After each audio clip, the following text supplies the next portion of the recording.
Hey guys, welcome to Rising Stars. I'm your interim host, Sean Watt. Michael's away for a little bit, but he'll be back before you guys know it. This production is sponsored by Urban Eats Montreal. Without further ado, I'd like to present to you Sam. How are you, man? Nice to meet you. Thanks for coming. Yeah, thank you. All right, so let's go to the origins. Have you always known that you've wanted to be an actor? No, not at all. So how did it come into place? Honestly, I think it came by when I was in high school. I was, oh God, it's a long story. Do we have the time for it? Absolutely. Okay, so I'm gonna try and make it quick. When I was in high school, I was out looking for my friends. It was like during recess, right?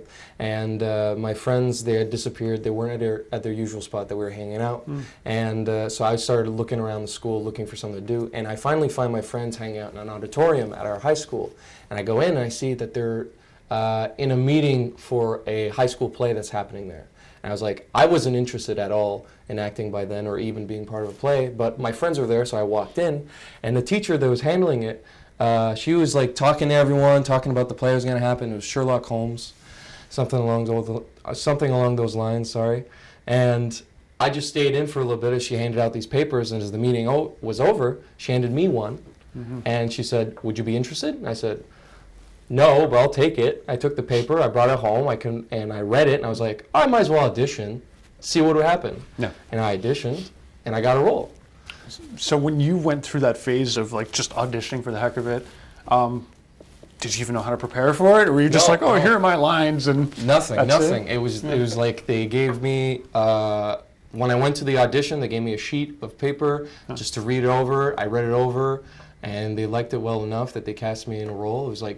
Funnily enough, it was the very first speaking role of the play. I had to walk in, just say like a monologue to the audience, and then back out, and then I didn't say anything else for the rest of the play. No pressure. First role, and it's a monologue in front of audience.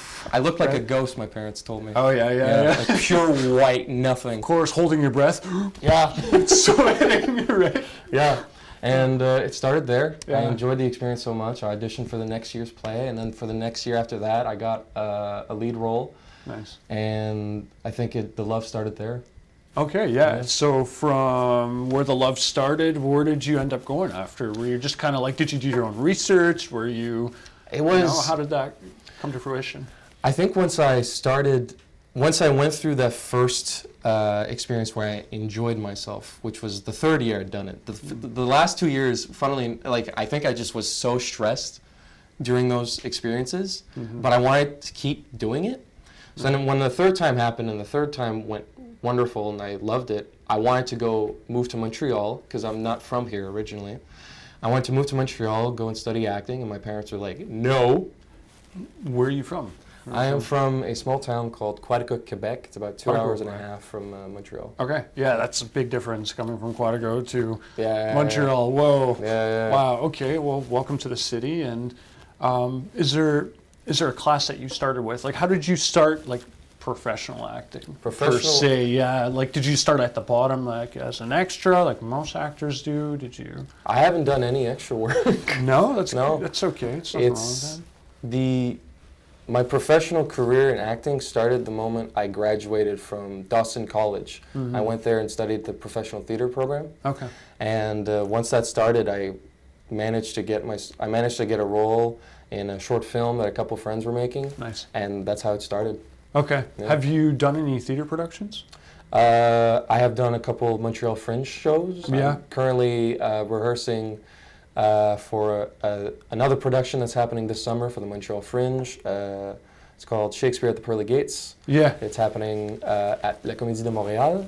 Okay, cool. Looking forward to it. Yeah. So obviously the preparation for a theater actor and a film and television actor, it's drastically different. Yeah. Could you take us through some of the steps between preparing for a theater role and then a film and television role? I think the biggest thing I've noticed is because like right now we're in the interview, so it's like it's a square, right? The focus is up chest here. up. Yeah, chest up, right? And I think that was like the biggest thing I had to overcome. I'm still trying to do It's figuring out how to completely show a character chest up instead of like whole body, like in theater, right? Yeah. I think that's the was that the question you Yeah, it is. Yeah. It's sort of like just preparing for, the separate roles, because I know with theater you could spend months rehearsing, right? It's a lot of body movement. You're doing this and that back and forth. Whereas film and television, you might have a week or two, maybe 3 weeks if you're lucky to. Less sometimes too. Yeah. And auditions are, how does an audition process work when it comes to theater? For theater, So, it's similar. You find a casting no, it's tricky sometimes. Sometimes you either have your actors already in place, so they don't have to audition. Yeah. And sometimes they send out like huge casting calls for like they're looking for a very specific person, or they have someone in mind already, but they just want to go through the auditions. Yeah. And it's, I think, the typical sort of audition that people think of. You go into a room with like 3 people in there, you audition, you present your character, and then they ask you a couple of questions. If you're lucky, they ask you to do it again in a different way, give you direction, and then they say, thank you, we'll contact you in 3 or 4 weeks, and you go. And like when it comes to an audition for theater, is it like 1 or 2 pages like a film and television audition, or is it like something just insane? Or? It really depends, honestly. Okay. Sometimes it could be 1 to 2 pages, and sometimes it's like I had an audition that was 10 pages long. Yeah. They were telling us to not memorize it all. There was going to be a lot of play involved. Yeah. But it really depends on every single audition production. So if you had an audition that was 10 pages long, Oh, that's one heck of an audition. First of all, kudos for going through with it. Yeah. Because if I would have looked at it, I would be like, maybe light the match. I forgot my audition, paper. I don't know. I think it's a good challenge, It is. It's a great challenge to be like, all right, you have 1 week to learn 10 pages. And it's like, yeah. I have like 2 other jobs, or I'm working on other projects. I'm like, all right. Or just a life in general. Yeah, I want to see my girlfriend sometimes. Yeah, I'd like to, but I got 10 pages, baby. So basically, yeah. So I've actually been through that before, where when I started acting, it was a struggle to memorize a page, and I remember the anxiety and stuff like that. Have you ever gone through some sort of anxiety, adversity when it comes to acting? Anything in particular? Yeah. All the time. I'm always anxious when I'm acting. Do you wish to share with the viewers on how you battled that in a positive way to sort of combat that, the anxiousness? I've learned that if my original state is always anxiety, if I'm not anxious in some way, then something's wrong. Yeah. I've gone comfortable. If I'm too comfortable, then I feel like, okay, I am not putting my full energy into it. Because if I'm anxious, it's because I want to do as best as I possibly can. Yeah. So I think it's really that. It's just like finding, like I learned somewhere that being scared when doing something while you're scared is the bravest thing to do, because you know the consequences of it, but you go ahead and do it anyway. I think it's similar when it comes to anxiety, when it comes to doing auditions, where I'm always full of anxiety to do so, but I still want to push on because I just want to see where I can get to. I just want to see if I can get it, if I can get to the next project, get to the next thing, see what happens. There's also good and bad anxiety, right? So sometimes there's the anxiousness where you're excited to do the audition. It's not necessarily because you're nervous and, oh my God, I'm biting my nails. No, it's more just like you're just so happy to be doing it. Yeah. Right? Yeah, So that's the way I sort of see it as well.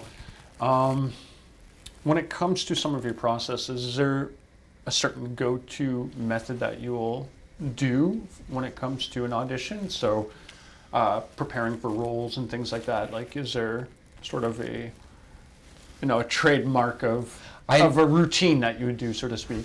I think for a routine, what I like to do is learn the lines as best as possible first. I've been told it's not a great thing, but to me, if the moment I have the lines in my head, I can start playing with them. The way I see it is tomato, tomato, right? Yeah. Same thing. People say it the same way, whatever. I mean, you do you. I think that's the most important part. Yeah. Do you have any tips and tricks that you'd like to share? To sort of help out the up-and-coming artist, or someone who wants to get into it. I don't know where I learned this from, but a thing that's always been helping me is I take the script and I write the first letter of each word in the script in like a journal I keep around, right? So then when I open up my journal, I see all the 10 pages of script inside. It's just the first letter. So then I can start memorizing. Once I can start seeing that one letter, I can be like, okay, that's that word, and that's that word, and I can like memorize it from there. Yeah. That's what I tend to do with most scripts. The moment I get them, I convert them into that sort of method. Yeah. I like to read that little version of my script before I go to bed, first thing when I wake up. It just keep my brain thinking about it, especially if it's like a 10-page audition. You got 1 week to do it, you know? Like that's to me the best way to memorize it. What else? What about like body movements or, you know, vocal stuff, for example, because the voice is very important when it comes to acting as well. Is there anything that you could share with them in terms of like maybe warming up or something you could do on a daily basis where it'll help, you know, keep your voice? A bunch of exercises I learned were from Dawson College, especially from this one teacher called Stephen Leckie. He had this method that he had these books that he wrote and that we were studying in our classes. And I'm blanking on every single exercise at the moment. That is okay. There's and no pressure. I think it's a great form of just like, it's kind of like a workout essentially, but just for your mouth and just for your body, your breathing. Yeah. It's so helpful. I don't do it on the daily, and I think that's on me.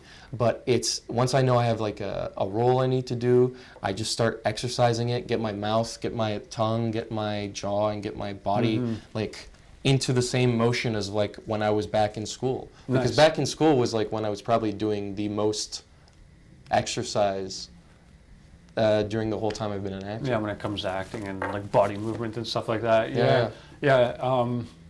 Okay, so let's talk about adversity. Have you gone through any adversity when it comes to preparing for a role or trying to execute a role and do it justice in your eyes, not in the eyes of your peers?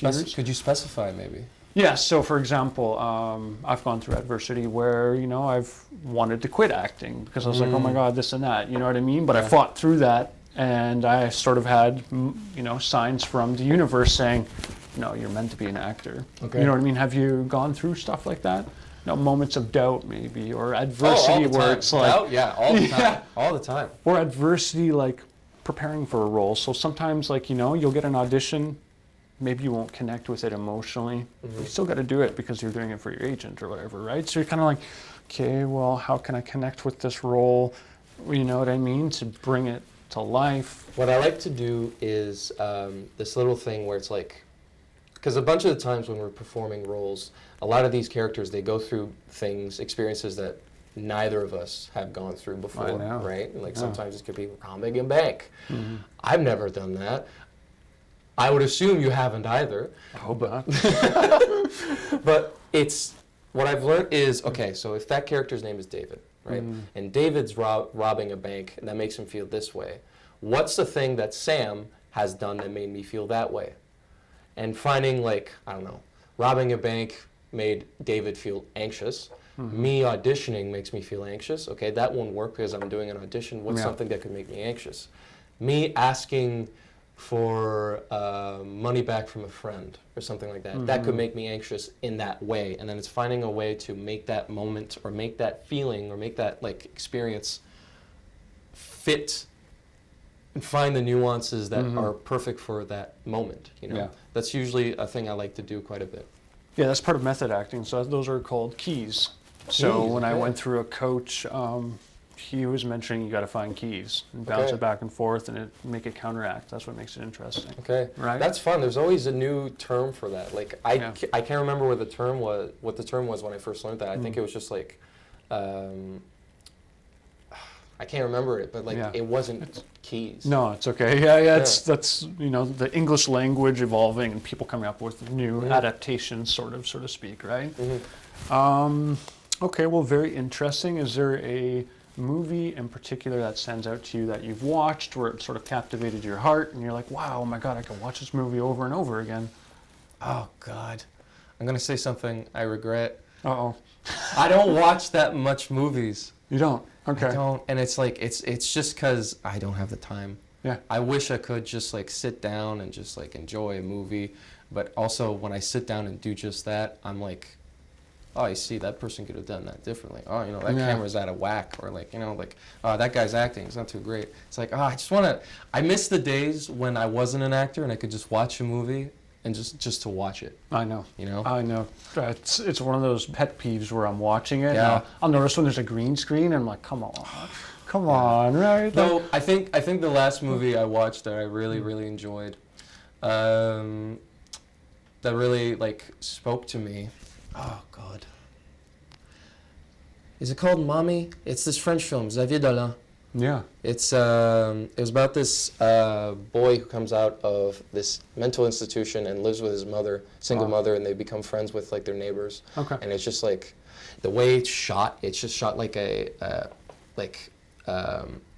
not a Rolex. Sort of like a black noir film. No, where it's sort of, it's so colorful. Every single frame is like a painting, except it's shot like it's a Polaroid camera shot. oh, cool. and Yeah. then- Okay. So vintage kind of style. Yeah, and it's just like whatever, a square, like Yeah. the whole film until there's this one moment. I don't want to spoil it because it's just No. like, oh my god. Don't spoil it. Yeah. Yeah. But Like, it's worth watching. Oh yeah. Yeah. Yeah. It is a French film, Okay. but no, I recommend it to everyone. Yeah. Wow. Sounds like a beautiful film, huh? It is. So I guess you're not watching movies based on the fact that you don't want to analyze, but also you're busy living. Yeah. Sounds of it, right? You have a girlfriend, and you know you're busy just doing your own thing and Yeah. enjoying yourself, and there's nothing wrong with that. You know, Yeah. it's. I would take it that you're extroverted then. Extroverted. Yeah. Are you extroverted? Would you say? You know, outgoing. You know, social butterfly, the guy that's kind of. I can definitely be outgoing and Okay. like get things going with like people I'm familiar Yeah. with. Like if it's a close friends, I'll probably be the loudest one. Yeah. But if it's in a crowd, no way. If it's a crowd of people, I'm not sure. If it's like at a bar or something and I'm by myself, I'm like, I am not gonna say a word. Back in the shell. Yeah. Yeah. No. Okay. It's I think it's that anxiety that comes out. Yeah. Yeah. So if I were a director producer right now, Yeah. and I want you to sell yourself on this, why should I hire you over the 3 other guys in the room that look like you? That's What a makes good you question. you and unique, right? I think it's the honesty I bring in to the characters that I play. It's just every single time I look at a character and I see he's like this massive effing dirtbag or this piece of crap that no one likes and he just wants to ruin someone's day, and I think to myself, well, that guy exists. There's a guy out there who's like that. So how could I portray that as honestly as possible? And I just go and do it. And I think that's the best thing I can bring in to any sort of performance. It's Yeah. that sort of honesty. Okay, great. So what can so you're hired, let's say for example. Well, thank you. What can I expect from you on set? So you know, behind cameras, when you're getting ready to go in front of the camera, what can I expect from you? Are you, you know, someone who's just bubbly? Are you in the zone? Are you just focused on what you're trying to do? I think Things like this. I know when I first get to the set, I like to introduce myself to everyone, or just like I want to know everyone's names, just in case, because I might just need to talk to the other person, and I think it's out of respect, out of everyone. Just it's a respectful thing to know everyone's names, shake their hand, and say, "Hey, how's it going?" I think it starts there. It's really that respect. It's finding the respect in the production, finding respect in everyone, and giving them that, because I think that's ultimately the most professional thing you can do when working on a production, is to respect everyone.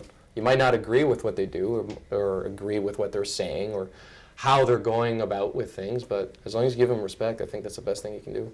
I completely agree, and I'm always like a kid in a candy store. So when I'm on set, I'm just like marveled. I'm looking around. No, I'm like, I same, want to help same. people, and they're Yeah. like, "You're an actor. What are you doing? Like, get away from me!" You know? And I'm like, I just want to help. You know? I love knowing about like everyone's like. I love asking like the guy who's the grip or the guy who's the AC, and just asking like, so how's your job work? Like how do you do this? Like, oh crap, that's so cool. Like I'm actually invested in learning about people. When they're willing to open up about it, it's awesome. But sometimes you can feel that energy where it's like, you don't want her to open up. You're just kind of, you don't care. Okay, I'll let you do your thing, and I'll just stay in my lane, kind of. Right? Yeah. All right. So, speaking on that, let's move on to some unique skills or talents. something that sort of pops out on your resume, or a sport that you play where it's like, okay, wow, that's that could be added to my CV. Baseball. I used Baseball. I used to play baseball a lot when I was a kid. Were you a pitcher, batter? Everything. Yeah. Everything. I used to play catcher a lot, so I was good. I had a good throwing arm. Nice. I can play guitar. Some bit of it. Like I can play. I can't strum for shit, but I can do finger picking. Okay. Yeah. Nice. Okay. Any songs in particular? Sorry. Any songs in particular, or just Blackbird, The Beatles, Dehors by Émile Bilodeau. What's that one that goes like dun dun dun dun?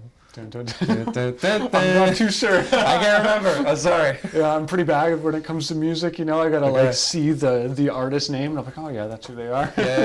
Yeah. So guitar, baseball. Oh God, it's interesting. It's interesting to think about like sort of special skills because especially when it comes to acting. It's so broad though. Even when it's like, oh, you need to fill out your special skills. I'm like, what is a special skill? Like for example, I have a useless talent. I could move my ears. Really? Yeah. So watch, I'll do it right here. Watch. Oh, how do you do that? I don't even know. I just somehow picked it up one day when I was like sitting down and I was writing. And I you was just noticed? Yeah, and then I started moving my ears, right? And I can move them individually, left or right. Okay. What purpose does that serve? I don't know. Some people are like, can you hear better? And the real truth is, you guys will never know. That's going to my grave with me. You guys will never know. Unless you know how to move your ears, we'll connect on that. But you guys will never know. Right? So it's one of those dumb talents where it's like, I kind of add it on the resume because you never know if someone's like, someone who can move their ears. So like they'll zoom in on it and you do a little ear movement like an animal. So, oh man. I don't know. It's like, I guess I could just add like, because I'm from a blue collar background. Before I moved to Montreal, I used to be, my father owns a welding shop. Cool. So I grew up in sort of the welding business, metal, stuff like that. So like I know blue collar work. Like I can, I don't know. It's like, is that like a skill I can add? Like, yeah, I can weld, or yeah, I can pick shit up that's heavy. That would be classified as definitely just a hard worker, someone who just puts in the work, I think. And that probably translates to acting for yourself, right? Where it's, how to put in the work. You're not someone who's lazy. You're going to put it in and put in the time. I hate not putting enough time into a project, and I've realized after being in so many projects at the same time, it stretches me thin where I can't put in as much effort as I want to in a project, and it kind of like it eats me a little bit doing that. Is there an audition mishap where you've gone through something where it's like, oh my God, I bombed that audition, and would you be willing to share? I started bleeding during an audition once. Nose bleeding? No, like a really bad cut. Oh my God. Like I was. What happened? I was doing an audition. Again, the nerves, right? And I had this like really long scab on my thumb because sometimes when I go back to see my family and my dad, I work with him a little bit, like in that welding shop. And I got like a really bad cut on my thumb, right? Okay. With like a grinder, just like, and it was pretty bad. But I have this habit of like picking at scabs I got, right? And I was in the middle of an audition. I was in the waiting room actually, and I was just waiting, kind of nervous because I was like, I don't want to mess this up. This is a good role, and I wanted to get it. And I'm just like picking at it. I'm not even noticing. And then I go into the audition room and I present myself. I go shake someone's hand, and they notice their hand is bloody because I just put blood all over the hand. I'm like, oh my God. Oh my God. Awful. And then I ask, I'm sorry. Like I had a bad scab. Could someone please, could I get like a napkin or something? And the guy who owns the theater company went and did it for me. Yeah. And he gave me such a bad look when he gave it to me. I'm like, oh no. Yeah. I didn't get it. So should I still audition or not? I was like, okay, I might as well just go for it. I'm in the room. Yeah. Okay. Yeah, that's pretty rough, huh? Yeah. I think that's, from what I can remember, that's probably one of the worst ones I've had. Yeah. I've blocked out a couple of them, but I can't remember. I might bring them up later, but that's the worst one I can think of at the moment. All right, cool. Yeah. Is there any actors that you sort of look up to and you inspire to some of their their craft on screen, where you're like, oh my God, I kind of like that. I want to take a little bit of what they do and then them and apply it to your own craft? I've noticed that like a bunch of actors that like interest me the most, or who I wish to follow, essentially, in the way they conduct their craft, is actors like who just, that's their job. It's acting, and they go in, they do the job, and then they come out and it's like, okay, you're at work for 9-10 hours, and you go back home and you come back and do it again, and you don't make that big of a fuss. Actors like, oh God, I blank on his name all the time, from The Sopranos. Al Pacino? Is it Al Pacino? No, it's the guy who plays Tony Soprano. Oh. Yeah, I know. Yeah, I know who you're talking about. Okay. That, okay. Him, Jeff Daniels, just the sheer amount of range that man has. Just the fact that he can go and do a stupid comedy with Jim Carrey one day and Dumb and Dumber, and then come back and do like this super like dramatic like coming of age film about like, I can't remember what it's called, but it was like he did a movie with geese once with like it's like Fly Me Home or something like that. It sounds so ridiculous. It was a film I grew up with. It's like they build these machines and they fly with the geese because the geese don't know how to get to the south. It's with that's Hollywood for you. It's some weird movie, apparently based on true fact. It's like, what the hell? But like, just I think it's actors like that I look up to the most. Just like. And it's weird because like Jim Carrey, for example, going on Dumb and Dumber, he's such a talented actor. And then when I saw him in that movie, what was it called, Number 24?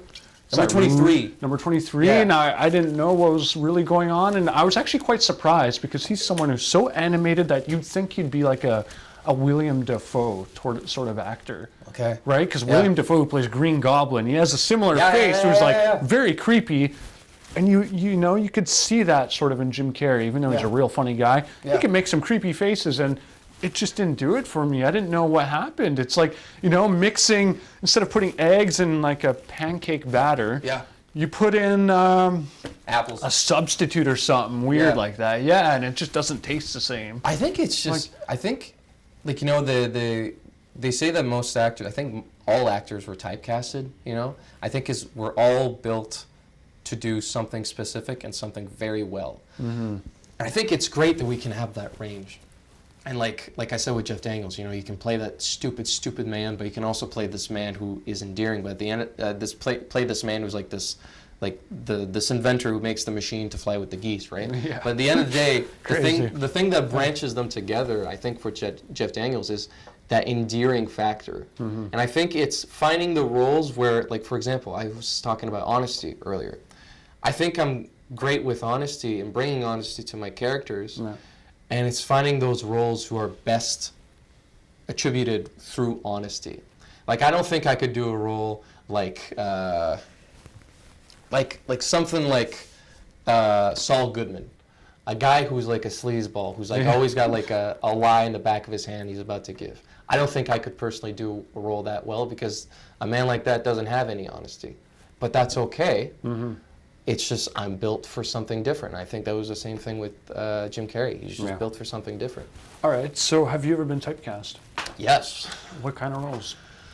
Either the romantic boyfriend lead or the crazy ex-boyfriend who wants to kill his girlfriend. Well, there's a lot of connection there. That's the thing, right? You love and you hate after a breakup. Yeah. There you go, right? So I think it's weird. It started with the crazy ex-boyfriend, the crazy guy who's just like, I'm gonna kill you, my wife, things like that, and then it progressed to actually I love you. Wow. Yeah. Wow, that's good, huh? What's your typecast? Villains a lot. Oh yeah. Yeah. Okay. Villains, and evil, dark, really in-depth characters. So where we're talking like Hannibal style. Okay. Where it's like, oh yeah, the guy seems nice and approachable, but it's like, well, he's in that case. Twist. Okay. Yeah. That's so cool. I'm pretty good at doing that. That's cool. But recently I haven't been typecast. So when I first started, that's what it was. Okay.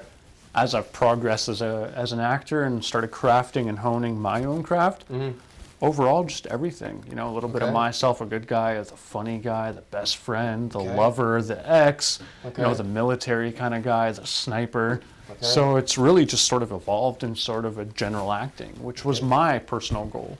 I didn't ever want to be typecast, right? Okay. But I sort of followed that path, and then afterwards I started honing and crafting my craft And you've in a evolved way from where it. it's I can evolve like a spider, and I'm just going all these different directions because more work is good, Yeah. right? That's Okay. my mindset. Okay. So Wow. yeah, so voiceovers and things like that. But Okay. is there a dream role that you'd like to do? If I can cast you right now, step money aside, is there a role that you would love to just you know, step into? I recently did a reading for a friend. He wants to produce a production of Caligula for next year, and I read it and I was like, oh, this is so good. Yeah. This is so good. It's such a long like play, and it talks about such like heady like topics, and the character does terrible, terrible things. But like when I was reading, I was like, oh, this guy is hurt. He's hurt, and I just enjoyed it so much. And he had this like such like evil side to him that was so like interesting. Yeah. But at the end of the day, I think it was just like, man, he's just showing how hurt he is. Because like in the beginning of the play, like before the play starts, like his lover gets killed, and that's what starts him going on this crazy path. I don't know if you know Caligula. No, I don't. It's he was this Roman emperor who was like an emperor for like 4 years, Wow. and he just went nuts. And there's Just this, like rogue out of nowhere, or supposedly he went nuts after his sister/lover died. It's the Romans. It's the Romans. I It's could the see Romans. why Yeah. drive a man crazy. Yeah, you know, it happens. Yeah. And he just goes nuts from it. And then Arthur Doyle, is that his name? The name of the author, his first name is Arthur, and Is he that wrote. Arthur Doyle? I believe so. Yeah, sounds very familiar. And he wrote Caligula, and it's this 4-act play, and it just really goes to like in depth of like what's going on with Caligula after his lover's death, and like what nice. leads to his eventual demise. Wow. And it's just so good. Sounds like insanity to me. It's probably his demise. You know. The weirdest thing about it is that he seems to be. It's like that.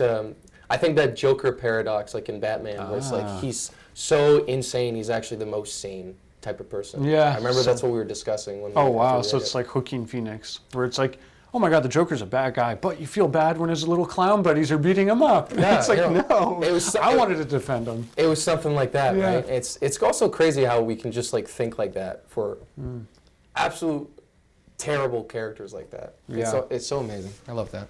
Yeah, that's so cool, man. Yeah. All right, well, I wanted to thank you for coming here. No, thank you. Spending some time with us. It's been great to hang out with you and Yeah. sort of get in the mindset of who you are as an actor and as a person. Thank you guys for tuning in to Rising Stars. I'm your host, Sean Watt, and again, this production is sponsored by Urban Eats Montreal. I'll see you guys on the next episode.